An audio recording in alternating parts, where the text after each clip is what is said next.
Hi all, welcome back. It's been a while. Again, sorry, I've been enjoying the last days of summer and I hope you are too. I also have to tell you up front that I'm cheating a bit with this video because I've also posted a written blog on my website that has virtually the same content. This was just too important a topic to leave to one media channel.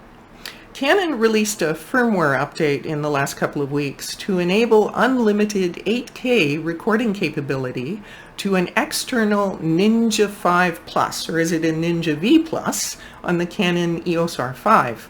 More on that in a minute. For the past year, I've been using the Canon EOS R5 as my primary stills camera. It is a superb piece of equipment, carefully engineered to fulfill all of my wildest dreams for stills photography. I purchased it for what will be a recurring theme on this channel, and that is how to make photography more convenient. As I get older, there are aspects of photography such as the tracking of moving subjects, the determination of tack-sharp focus, remembering to switch from high ISO back to normal ISO, remembering to switch from single shot to continuous shooting and back again, all of these that could use a little bit of help. The Canon EOS R5 provides that to me exceptionally well. Its large, high-resolution viewfinder allows me to arrange all of the important shooting information around the edge of the frame, without affecting the ability to see the subject clearly. To me, that's what defines a superb mirrorless camera and frankly separates it from a DSLR. That clear view of the subject also allows me to get focus easily, even with my diminishing vision, and when I can't, there are warnings and color overlays to help me. Likewise, the LCD is big, bright, rotatable to any angle, and that saves my aging back and knees, and yet lets me get the camera into the right angle to capture any scene, no matter how high or how low. I can customize essentially every button and dial to perform the function that works for me. I can set up and save custom shooting settings that give me landscape setups, close-up setups, action setups at the flick of a button. And I can save out all of my customizations to a file and store that file remotely in case there's something that causes the camera to need a reset. Doesn't that sound like a gem? It is fast, it is light, it is smart, and it takes pretty pictures. And it even shoots video. Say what? Shoots video? But the title of this clip is that it is not a video camera. Let me explain. Over the past year, I've sat through endless YouTube channels and videos, no irony in that, in which many makers complain that the EOS R5 fails miserably on recording video. Not enough exposure warnings, limited ability to track, strange IBIS wobble when recording video in wide angle, and of course the big one, no unlimited 8K recording capability. In fact, no unlimited 4K high quality recording capability in that camera. Instead, there's an overheat warning and a shutdown. I've decided enough is enough and it's time to set a few things straight. Canon was the first to introduce high-definition recording capability into essentially a DSLR camera body with the 5D Mark II in 2005. It revolutionized the industry and gave photographers the ability to offer their clients a mix of standard still photography and short-duration video footage. The video footage would supplement the stills, and this provided high-resolution, high-quality capture of the event. The video footage was wonderful, but on a frame-by-frame basis, it was at a much lower resolution than the stills photography. It was often used to capture behind-the-scenes activities, a quick dialogue or monologue, or the lead-up to some funny moment. It was never intended to be the event itself. In 2008, Panasonic introduced the first mirrorless camera, and it and its successors came to be known as hybrid cameras, because of their advanced electronics that brought detailed information to the viewfinder and integrated that information with a direct representation of what the sensor was seeing. It's not entirely clear to me, but somehow over the years, The term hybrid camera has come to be associated with cameras that shoot both stills and video, even though, fun fact for today, it was never applied to that purpose initially. Go look it up. So why the history lesson? I got into a bit of an online debate recently with someone who yet again raised the issue of no unlimited 8K or 4K recording capability for the EOS R5. And I suddenly realized that this was a bit of a false flag, and I needed to step up and speak up.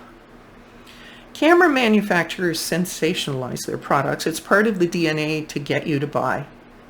We all want more and more, and strangely, we expect to pay less and less. When the EOS R5 was announced, Canon marketed it this way. The EOS R5 builds off the powerful legacy of Canon's full-frame cameras, offering next-generation refinements in image quality, performance, and reliability. It's an ideal choice for a large range of photographic and cinematographic environments, from weddings, portraits, sports, journalism, landscape, cinematography, and more. Okay, it takes pictures, and it shoots video. But what is it primarily? Canon tells you, actually. It builds on the legacy I talked about. It's a stills camera that sometimes shoots video, and there's the crux of the matter. It is not a full-time movie-making machine. It just isn't. Like its predecessors before it, it is meant to provide options to a creator who would like to offer different ways to their clients to experience an event. And for me, this so-called recording limit is not a limit at all. 30 minutes is a lot of content. It's a lot longer, in fact, twice as long as this video. I also note that the majority of those complaining use the camera for pretty basic stuff.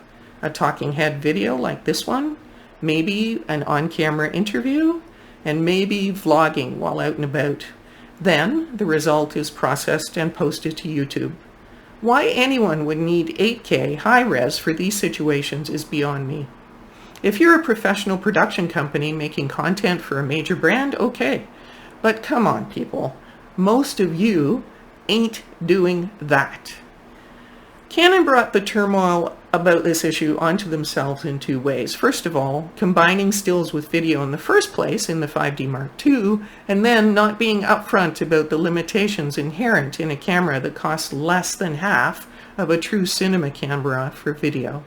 It would have been easy to say 8K recording for 30 minutes in the publicity materials, and we would have all accepted it. But no, they sensationalized it instead. It is in the manual.